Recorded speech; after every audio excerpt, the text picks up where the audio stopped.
That day, inside the East Wing, the walls seemed to hold their breath. Aides moved carefully, avoiding eye contact, waiting for the inevitable storm. When the door to the First Lady's private office shut, the sound was sharp enough to make even a Secret Service agent look up. Everyone knew what was coming, but no one dared to predict how far it would go. Melania was seated behind a polished mahogany desk, a glass of water untouched at her side. The leaked DNA report lay in front of her, its pages slightly bent from being gripped too tightly. Her hands trembled, not from weakness, but from fury. She had spent years mastering the art of silence, keeping her emotions tucked neatly away from the public eye. But this was different. This was about Barron. I will not allow them to destroy my son, she snapped, her accent cutting through the tension like a knife. Do you understand? I don't care what it takes. Across from her, two advisors shifted uneasily. One, a political strategist named Raymond Hall, cleared his throat and tried to sound steady. First Lady, we can manage this. These things, rumors, leaks, they come and go. What matters is getting ahead of it before what? She shot back, slamming her hand down on the desk. The sound echoed in the room before every paper in the country prints lies about my family. Before my son becomes a target, her voice cracked with a mix of rage and something else, fear. The room fell quiet. Even Hall, who had handled crises for decades, didn't have an immediate answer. It wasn't just about politics anymore. It was about bloodlines, about identity, about something too sensitive to be explained away. Where spent Melania stood suddenly, pushing her chair back with such force that it rattled against the wall. She began pacing, her heels striking the marble floor like a metronome of fury. I gave everything for this role, she muttered more to herself than to her team. I protected. I stayed silent. I smiled when I wanted to scream. And this is how they repay me. One aide, a younger woman named Charlotte Winslow, dared to speak. Ma'am, we're not sure who leaked it, but if we can trace it back, find them, I don't care how. I don't care what you have to do. I want to know who betrayed me. The demand wasn't unreasonable for Washington, but the way she said it, low, sharp, and absolute, made everyone in the room stiffer. Charlotte scribbled a note, her hand shaking slightly before slipping out of the office to begin calls. That left Hall, who knew better than to push too hard when the First Lady was in this state. Still, his job was to advise, and he leaned forward carefully. We have options. We can discredit the report. We can call it fabricated, tie it to political enemies, or we can delay. Say nothing and let it fade. Melania's laughter was bitter, hollow, fade. Nothing fades here. Everything becomes permanent. They will use this to destroy him and to destroy me. Her voice dropped to a whisper. I will not let them. For a moment, she looked almost fragile, eyes glassy, her hands gripping the back of the chair she had abandoned. But then she straightened, wiping away any trace of vulnerability. The mask was back! Prepare statements, she ordered. But no one breathes a word until I approve it. Not a single sentence leaves this office. Hall nodded, but he knew what Melania did. Secrecy never lasts in Washington. The harder you clamp down, the more others pry. And somewhere he suspected someone already had copies of the reports. The outburst didn't end with words. Later that night, Steffers described hearing the sound of glass shattering from the private residence of this maybe throne in a moment of rage. No one dared to ask. They just knew that the First Lady had crossed a line she rarely allowed herself to reach, losing composure, and as word trickled out, aides shared hushed accounts with trusted contacts. She's furious, one said over the phone to a colleague at the Eisenhower Executive Office building. I've never seen her like this. If anyone thinks she'll sit quietly, they're wrong. Those whispers became part of the story themselves, adding fuel to the fire. It wasn't just the DNA results anymore. It was Melania's explosive reaction proof that the leak had struck deeper than anyone imagined. But rage alone couldn't bury a leak, especially when someone else in Washington was already preparing to make it public. The morning after Melania's furious eruption, Washington's air felt heavier.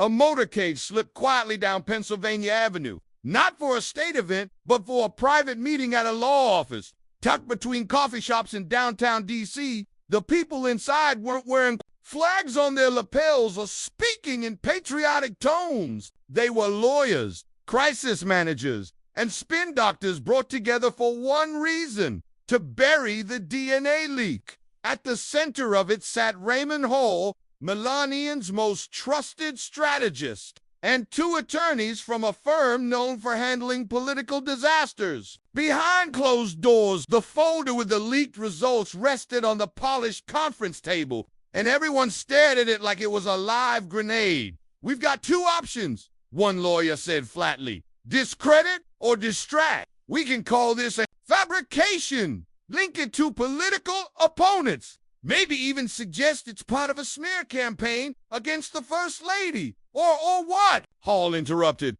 already tired of half measures. "Or we bury it under something bigger," the lawyer continued, adjusting his tie.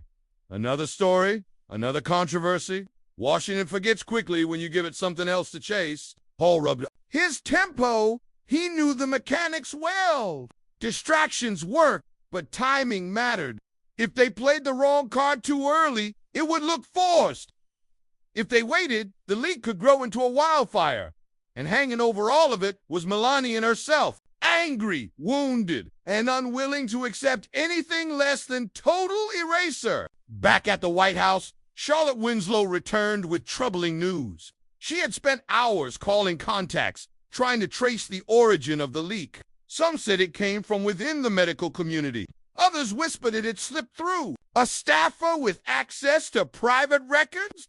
No matter the trail, it ended the same way. Someone wanted this out, and they had been careful. Melania paced the residence, phone pressed to her ear as Holt briefed her from the meeting downtown. "They're telling me we can bury it," he said, his voice measured.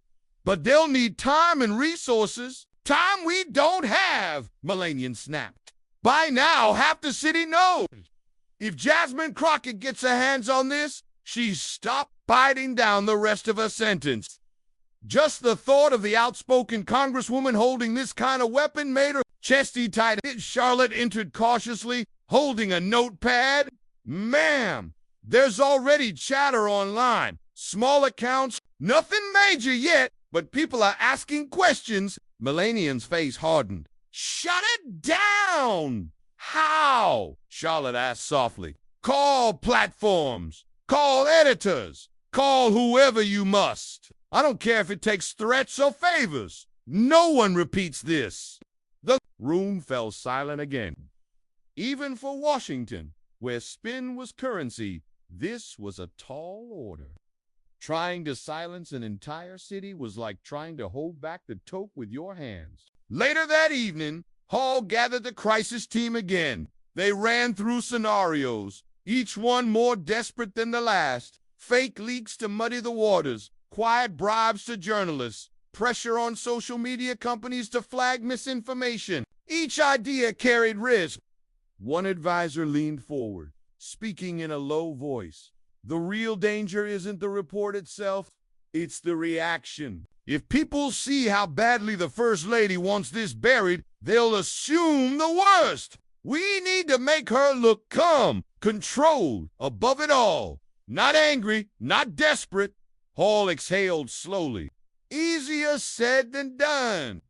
Meanwhile, word of Melania's fury was spreading faster than the DNA rumor itself. Staffers talked. Reporters listened. The phrase "explosive outburst" began appearing in private text exchanges between journalists, waiting for someone bold enough to put it in print.